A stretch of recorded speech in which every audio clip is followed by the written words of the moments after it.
It can be really frustrating when you settle in to watch some TV, but your screen doesn't turn on. But before you go out and purchase a new TV, you might be able to fix it. Well, in today's tech video, I'm going to show you how to troubleshoot and fix your Toshiba TV if it won't turn on and you have a black screen.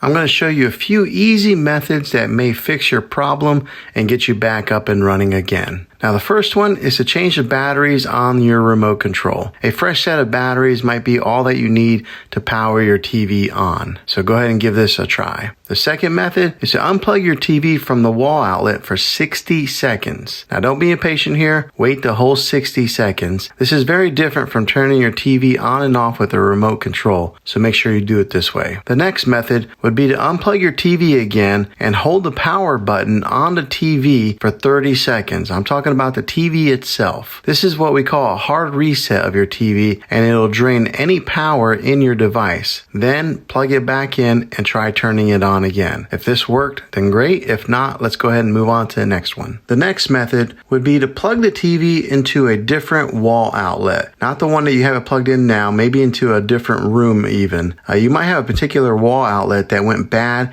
and doing this will make sure that you're getting the correct power source to your TV. The last thing to try would be to check all the cables that are plugged into your TV. Make sure they are all the way plugged in. Sometimes a power cable can get loose and not give your TV the connection that it needs to power on. Now, if that doesn't work, well, then you might have to buy a new TV. Sometimes it's better just to buy a new TV than to get one repaired because of how TVs have come down in price these past few years. So I'll put a few links in the description down below of some recommended TVs. Well, thanks for watching this video, guys.